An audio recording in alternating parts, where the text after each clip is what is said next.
Hello दोस्तों, कैसे हो? उम्मीद करता हूँ बहुत अच्छे होंगे और अपनी स्टडी अच्छे से कर रहे होंगे। आज की इस वीडियो में मैं बताने वाला हूँ साइंस का सब्जेक्टिव क्वेश्चन 2 से 3 नंबर वाला क्वेश्चन। वादा और दावा करता हूँ मेरे प्यारे बच्चों और दोस्तों, सभी को मैं बता दे रहा हूँ कि बाबू 100% दावा है मेरा, वादा है मेरा बाबू। मैं 10 क्वेश्चन बताऊँगा बाबू, 10 क्वेश्चन बताऊँगा। 10 में से बाबू 6 क्वेश्चन इसमें से 100% आएंगे। मेरा ये दावा है और वादा है।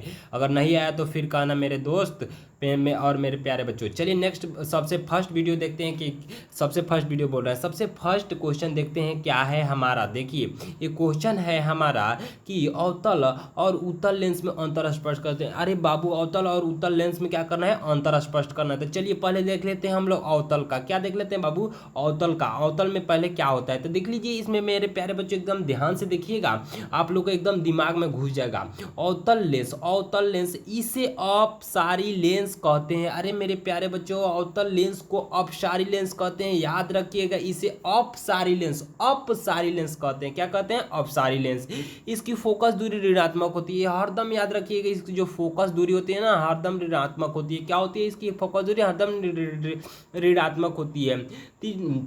इनमें सिर्फ काल्पनिक प्रतिबिंब बनता है। जिसका फोकस दूरी ऋणात्मक हो उसमें सिर्फ काल्पनिक प्रतिबिंब बनेगा, याद रखिएगा हरदम। चलिए उत्तल लेंस में देख लेते हैं क्या क्या होता है। चलिए उत्तल लेंस में इसे अभिसारी लेंस कहते हैं। उत्तल लेंस को अभिसारी कहते हैं, ठीक है। और अवतल लेंस को अपसारी कहते हैं। चलिए नेक्स्ट देखते हैं। इसकी फोकस दूरी धनात्मक होती है। इसकी जो फोकस दूरी होती है क्या होती है बाबू? धनात्मक होती है। याद रखिएगा मेरे प्यारे बच्चों और दोस्तों, सभी लोग याद रखिएगा, इसकी फोकस दूरी क्या होती है? हरदम धनात्मक होती है उत्तल लेंस की। इसमें काल्पनिक और वास्तविक दोनों प्रकार के प्रतिबिंब बनता है। आपके 100% दावा कर रहा हूँ ना बाबू, 100% कि आपके एग्जाम में ना बाबू, आपके एग्जाम में यह जरूर पूछेगा कि किस में, कौन से लेंस में काल्पनिक और वास्तविक दोनों प्रकार के प्रतिबिंब बनते हैं। तो याद रखिएगा उत्तल लेंस में। चलिए नेक्स्ट देखते हैं हम। नेक्स्ट क्वेश्चन क्या है मेरे प्यारे बच्चों और दोस्तों, यहाँ पे है कि लेंस की क्षमता से आप क्या समझते हैं? अरे बाबू एकदम 100% पूछता है बाबू, लेंस की क्षमता से आप क्या समझते हैं बाबू? 2 से 3 नंबर में एकदम पूछ ही देगा। एकदम 100% दावा है मेरा। इसका ये सही मात्रा क्या होगा तो समझ लीजिए और यहाँ पे देख लीजिए क्या होता है। देखिए यहाँ पे है कि लेंस, चलिए पहले लिख लेंगे लेंस की क्षमता। पहले लेंस की क्षमता से आप क्या समझते हैं? पहले लेंस की क्षमता को समझ लेते हैं, फिर उसका ऐसा मात्रक को देख लेंगे। चलिए लेंस के फोकस दूरी के व्युत्क्रम को लेंस की क्षमता कहते हैं। देखिए व्युत्क्रम मतलब होता है उल्टा। लेंस के जो फोकस दूरी एफ होता है, दूरी को लेंस की क्षमता कहते हैं। जो मतलब फोकस दूरी वही लेंस की क्षमता है, याद रखिएगा। इसे पी द्वारा सूचित किया जाता है। इसे किसके द्वारा सूचित किया जाता है? तो इसको पी द्वारा सूचित किया जाता है। इसका ऐसा मात्रक डायरेक्टर या प्रति मीटर होता है, अर्थात पी बराबर 1/f होता है। याद कर लीजिएगा। अगर समझ में नहीं आ रहा होगा तो स्क्रीनशॉट कर लीजिएगा और क्या कर लीजिएगा, स्क्रीनशॉट करके अपने कॉपी में जरूर लिख लीजिएगा मेरे प्यारे बच्चों और दोस्तों। देखिए नोट्स एगो दूगो पढ़ लेते हैं। उत्तल लेंस की फोकस दूरी धनात्मक होती है, इसलिए उत्तल लेंस की क्षमता धनात्मक होगी। मैंने बोला ना बाबू, जिसकी फोकस दूरी धनात्मक होगी ना, जिसकी फोकस दूरी धनात्मक होगी उसकी लेंस की क्षमता भी धनात्मक होगा। एकदम बिल्कुल राइट, सही है। यह नोट्स है बाबू, एकदम बिल्कुल लिख लीजिएगा। आपने स्क्रीनशॉट करके लीजिए और लिख लीजिएगा बिल्कुल, ओके।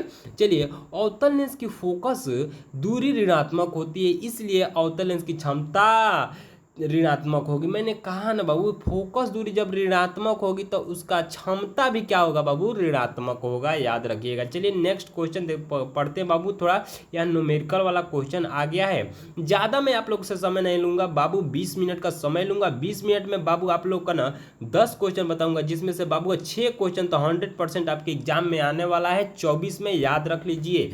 चलिए नेक्स्ट देखते हैं। पहले अब न्यूमेरिकल देखते हैं बाबू क्या कर रहा है। एक उत्तल लेंस की फोकस दूरी 10 सेंटीमीटर है, उस लेंस की क्षमता ज्ञात कीजिए। अरे बाबू, एक उत्तल लेंस की फोकस दूरी तो जो दिया है पहले लिख देंगे। फोकस दूरी दिया है तो लेंस की फोकस दूरी बराबर एफ बराबर 10 सेंटीमीटर दिया है तो लिख लिया मैंने। लेंस की क्षमता पी बराबर वाट दी है, दे दिए हैं, क्योंकि वाट मतलब लेंस की क्षमता को ज्ञात करना है। चलिए अब देखते हैं बाबू, लेंस की क्षमता ज्ञात करने के लिए उसका फॉर्मूला लगाएंगे। यहाँ पे फॉर्मूला आसान सा है, लेंस की क्षमता बराबर 1/f। मैंने पहले आप लोग को बता दिया है, जाकर देखे होंगे तो आप लोग को फॉर्मूला 1/f याद होगा। लेंस की क्षमता 1/f एकदम होता है, बिल्कुल याद रखिएगा। चलिए अब क्या करेंगे, यहाँ पे बराबर लिखेंगे लेंस की क्षमता P बराबर 1/10 सेंटीमीटर। सेंटीमीटर को जब 10 चेंज करेंगे प्रति मीटर में तो 100 से गुना कर देंगे, तो P बराबर 10 डायरेक्टर हमारा आंसर बिल्कुल करेक्ट आ जाएगा। अब चलिए नेक्स्ट क्वेश्चन की ओर आगे बढ़ते हैं बाबू। 2 नंबर वाला क्वेश्चन है, 2 से 3 नंबर वाला, बिल्कुल आपके एग्जाम में 100% आएगा बाबू। 100% मेरा एकदम बाबू दावा है, मेरा 100% दावा है बाबू, याद रखिएगा। चलिए लेंस की क्षमता क्या कर रहा है बाबू, लेंस की क्षमता +5 डायरेक्टर है, तो लेंस की फोकस दूरी और उसकी प्राकृतिक बताइए। अरे बाबू क्षमता दे दिया है, क्या बाबू क्षमता P बराबर +5D, इसको 5D मत पढ़िएगा, +5 डायरेक्टर पढ़िएगा, ठीक है। लेंस की फोकस दूरी F बराबर नहीं दिया है तो उसको ज्ञात करना है, तो लेंस की क्षमता P बराबर 1/f और हमारा क्षमता 5 + 5D डायरेक्टर बराबर 1/f हो जाएगा। तो यहाँ पे क्या करेंगे, अब इसको क्या करेंगे, इसको इधर भेज देंगे, इसको F इधर किस में है, गुणा में इधर आ जाएगा, इधर आ जाएगा, और इसको यहाँ पे भेज दिए हैं, तो यहाँ पे हमारा आंसर डायरेक्टर में आ गया है 1/5D, ठीक है। चलिए अब यहाँ पे हम लोग थोड़ा सेंटीमीटर में इसको चेंज किए हैं, सेंटीमीटर में, तो उससे 100 से गुणा कर दिए हैं, तो यहाँ पे F बराबर 20 सेंटीमीटर हो गया है। चलिए नेक्स्ट देखते हैं बाबू मेरे प्यारे बच्चों। यहाँ पे देख लीजिए, चूंकि लेंस की फोकस दूरी धनात्मक है इसलिए यह उत्तल लेंस होगा। देख लीजिए बाबू, अरे बाबू यहाँ पे जब फोकस दूरी धनात्मक आ गया तो उसकी कौन सा लेंस होगा बाबू, उत्तल लेंस होगा, बिल्कुल होगा। जब फोकस दूरी क्या आ गया, धनात्मक आ गया, तो क्या हो गया मेरे प्यारे बच्चों और दोस्तों कि यहाँ पे क्या हो गया, उत्तल लेंस हो गया, बिल्कुल राइट हो जाएगा एकदम बाबू, बिल्कुल राइट होगा। चलिए अब हम देखते हैं, यहाँ पे थोड़ा सा देख लेते हैं क्या कह रहा है। कह रहा है कि 1 मीटर फोकस दूरी वाले उत्तल लेंस की क्षमता होगी, 1 मीटर फोकस दूरी वाले उत्तल लेंस की क्षमता होगी। इसको बाबू ज्ञात करना है, आप लोग स्क्रीनशॉट कर लीजिए इस क्वेश्चन को, ठीक है। किसी लेंस की क्षमता -5 डायरेक्टर है तो उसकी फोकस दूरी ज्ञात कीजिए तथा उसकी प्राकृतिक बताएं। आप लोग ये तीनों क्वेश्चन बाबू 3 नंबर, 4 नंबर और 5 नंबर आप लोग स्क्रीनशॉट कर लीजिए और इसका जरूर आप लोग रिपीट करिएगा, क्योंकि बाबू देख लीजिए, जिंदगी में ना बाबू आपको आगे बढ़ना है तो अपने से रिवीजन करना बाबू 100% जरूरी है। 100% आप रिवीजन नहीं करते हैं ना बाबू किसी भी क्वेश्चन को, देखिए मैंने जो क्वेश्चन बताया हमको वो आ गया है बाबू, हम समझा दिए, हम बना लेंगे, लेकिन आप जब बाबू जाओगे ना क्वेश्चन को बनाने तो नहीं बनेगा जब तक आप उसको रिवीजन नहीं करेंगे, खुद से नहीं बनाएंगे। तो इसलिए मैं बोल रहा हूँ तीनों होमवर्क है और जो मैंने बता दिया उसको भी आप लोग को खुद से करना है, तब आप लोग का बाबू रिवीजन सही रहेगा और कोई भी क्वेश्चन एग्जाम हॉल में नहीं छूटेगा। चलिए अब देखते हैं 3 नंबर प्रश्न क्या कह रहा है। 3 नंबर प्रश्न है, अपवर्तनांक क्या है। अरे मेरे प्यारे बच्चों, अपवर्तनांक पूछता है 100% बाबू पूछता है अपवर्तनांक क्या है। तो अपवर्तनांक समझ लीजिए मेरे प्यारे बच्चों, किन्हीं 2 माध्यमों के लिए आपतन कोण की ज्या तथा अपवर्तन कोण की ज्या का अनुपात एवं नियतांक होता है, इसे भी बराबर सूचित किया है। अरे बाबू मान लीजिए यहाँ कोई दर्पण है और इधर से लाइट डाल रहे हैं, इधर से जा रहा है, तो यहाँ पे क्या हो जाएगा, यहाँ पे कोई ना कोई कोण बन रहा है, इसको मान लेंगे I और इसको मान लेंगे का R, तो V बराबर IR हो गया। यहाँ पे सूचित किया जाता है अपवर्तनांक sin I sin R, ठीक है। आप लोग उम्मीद करता हूँ कि समझ गए होंगे। चलिए यहाँ पे थोड़ा नोट्स एक देख लेते हैं। चूंकि अपवर्तनांक एवं शुद्ध संख्या इसलिए इसका कोई मात्रक नहीं होता है। चूंकि अपवर्तनांक एक शुद्ध संख्या है इसलिए कोई इसका मात्रक नहीं होता है। चलिए नेक्स्ट है हमारा 4 नंबर क्वेश्चन है मेरे प्यारे बच्चों, नेत्र लेंस की समंजन क्षमता से आप क्या समझते हैं। बाबू दावा कर रहा हूँ बाबू 100% ये क्वेश्चन पूछेगा आपके एग्जाम में 2 से 3 नंबर का, ठीक है। तो यहाँ से याद रखिएगा मेरे प्यारे बच्चों, लेंस की समंजन क्षमता से आप क्या समझते हैं। लेंस की समंजन क्षमता से आप क्या समझते हैं। तो यहाँ पे है, समझना नहीं है, बस यहाँ से थोड़ा सा पढ़ लेना है और वहाँ जाकर लिख देना है। देखिए आँखों की ऐसी क्षमता जिससे नेत्र लेंस की फोकस दूरी अपने आप बदलती है समांजन क्षमता कहलाती है। आप लोग कोशिश तो आँख से नहीं करते हैं ना देखने की कोई चीज़ को। वो मान लीजिए एक बार पलक उठाए, कुछ कोई चीज़ दिख गया तो अपने आप फोकस कर लेता है कि इस चीज़ को हम देखना चाहते हैं। दिमाग हमारा क्या करता है, उसको सिग्नल भेजता है कि इस चीज़ को फोकस करना है, तो तुरंत फोकस कर लेता है। ठीक है, इसी को लेंस की समंजन क्षमता कहते हैं। सामान्य आँख के नेत्र लेंस की समंजन क्षमता 4 डायरेक्टर होता है, याद रखिएगा।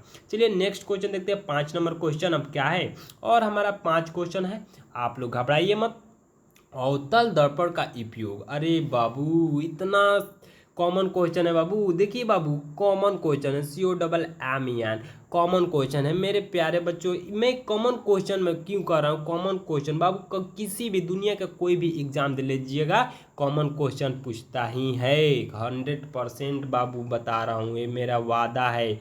कॉमन क्वेश्चन ज़्यादातर एग्जाम हॉल में पूछे जाते हैं। चलिए देख लेते हैं अवतल दर्पण का उपयोग। तो देखिए अवतल दर्पण का उपयोग फर्स्ट क्या है, अवतल दर्पण का उपयोग क्या है, चलिए यहाँ से देख लेते हैं अवतल दर्पण का उपयोग। तो देखिए दाढ़ी, हजामत, हजामत हजामत लिखा है, हजामत मतलब समझते ही होंगे आप लोग, क्योंकि हजामत दाढ़ी बनाने में अवतल दर्पण का उपयोग किया जाता है। याद रखिएगा बाबू, दाढ़ी बनाने में अवतल दर्पण का उपयोग किया जाता है, उपयोग होता है। ठीक है, सोलर कुकर में अवतल दर्पण का उपयोग होता है। अरे बाबू बिल्कुल होता है, सोलर कुकर में किसका उपयोग होता है, अवतल दर्पण का उपयोग होता है बाबू। 1 नंबर वाला क्वेश्चन ऑब्जेक्टिव में बाबू धाड़ धाड़ पूछेगा एकदम। सर्च लाइट में, टर्च लाइट में अवतल दर्पण का उपयोग होता है, बिल्कुल होता है। सर्च लाइट या टॉर्च लाइट बिल्कुल दोनों एक ही चीज़ है। ठीक है, अवतल दर्पण का उपयोग होता है। चलिए रोगियों के कान, नाक, गले इत्यादि के जांच के लिए अवतल दर्पण की आप लोग स्क्रीनशॉट कर लीजिए मेरे प्यारे बच्चों, और अपने कॉपी कलम ले करके और अपना लिख लीजिए अवतल दर्पण का उपयोग। अब हम देखेंगे उत्तल दर्पण का उपयोग। यहाँ पे देखिए हम लोग देखेंगे क्या चीज़ का, उत्तल दर्पण का उपयोग। साइड मिरर के रूप में उत्तल दर्पण का उपयोग किया जाता है। बिल्कुल गाड़ी के साइड मिरर में, गाड़ी के साइड मिरर में, बिल्कुल साइड मिरर में उत्तल दर्पण का उपयोग किया जाता है दूर की वस्तु को बड़ा देखने के लिए। ठीक है, सड़क या गली में स्ट्रीट लाइट में परावर्तन के रूप में उत्तल दर्पण का उपयोग किया जाता है। फोकस को बढ़ाने के लिए उत्तल दर्पण का उपयोग किया जाता है, आप लोग याद रखिए। चलिए अब यहाँ पे हम देख लेंगे 7वां नंबर क्वेश्चन है मेरे प्यारे बच्चों, प्रकाश क्या है। अरे बाबू प्रकाश क्या है, देख लीजिए ध्यान से देखिएगा। प्रकाश क्या है मेरे प्यारे बच्चों, प्रकाश वह बाह्य भौतिक कारक है जिससे हम किसी वस्तु को, एकदम आसान से मैं समझा दे रहा हूँ इसको, ठीक है। वह प्रकाश भौतिक कारक है जिससे हम किसी वस्तु को देखने की अनुभूति होती है। अरे बाबू देखिए प्रकाश के बिना आप कुछ देख ही नहीं सकते हैं, तो मान लीजिए वह क्या है बाबू, भौतिक कारक है जिससे हम किसी वस्तु को देखने की अनुभूति होती है। अब आगे देखिए, प्रकाश ऊर्जा का एक रूप है बाबू। प्रकाश एक ऊर्जा का भी रूप है जो हमें सीधी रेखा में गमन करता है। किसमें बाबू, प्रकाश कभी भी सीधी रेखा में गमन करता है, याद रखिएगा। यह निर्वात में होकर गुजरती है बाबू। निर्वात में जहाँ हवा कुछ नहीं है दुनिया के कोई भी चीज़, वहाँ भी यह प्रवेश कर सकता है, इसको कराया जाएगा तो ठीक है। निर्वात में प्रकाश की चाल याद रखिएगा, निर्वात में प्रकाश की चाल पूछता है ऑब्जेक्टिव में कितना होता है, 3 × 10 के पावर 8 मीटर पर सेकेंड होता है। 3 × 10 के पावर 8, ये बाबू पावर में 8 है यहाँ पे, ठीक है। मीटर पर सेकेंड एस होता है, ठीक है। यह देखिए प्रकाश विद्युत चुंबकीय तरंग भी है। प्रकाश एक प्रकार के क्या है बाबू, विद्युत चुंबकीय का है मेरे प्यारे बच्चों। प्रकाश विद्युत चुंबकीय एक प्रकार का तरंग भी है। अब देखेंगे हम लोग क्या, अम्ल एवं क्षार में अंतर। अरे बाबू एकदम मस्ट भी है बाबू, मस्ट भी आई है बाबू, मस्ट भी है, बार बार पूछता है बाबू, बार बार। चलिए बाबू देख लेते हैं अम्ल और क्षार में अंतर। चलिए अम्ल और क्षार में अंतर यहाँ पे देख लेते हैं। फर्स्ट क्वेश्चन है, यह स्वाद में खट्टा होता है। अरे बाबू अम्ल का फर्स्ट हमारा क्या है, अंतर है अम्ल का कि यह स्वाद में खट्टा होता है बाबू। अम्ल कभी भी स्वाद में कैसा होता है, खट्टा होता है। अम्ल का पीएच मान, मतलब इसका पीएच मान 7 से कम होता है, 7 से कम, 7 से बाबू क्या होगा, कम होगा, ठीक है। और यह नीले क्या लिख रहा है बाबू, यह नीले लिटमस पत्र को लाल कर देता है। आप लोग बाबू कॉपी कलम लेकर के बैठिए और सभी चीज़ को लिख लीजिए, और एक बार अपने घर पे जरूर 2 बार 3 बार पढ़िएगा तब याद होगा। क्षार देख लीजिए, यह स्वाद में कड़वा होता है यह स्वाद में कड़वा होता है, इसका पीएच मान 7 से अधिक होता है। इसका पीएच मान जो होता है ना बाबू 7 से अधिक होता है। यह लाल लिटमस को नीला कर देता है बाबू, क्षार जो है लाल लिटमस को नीला कर देता है। हमारा लगता है अब क्वेश्चन खत्म होने वाला है, मात्र 1 से 2 क्वेश्चन है।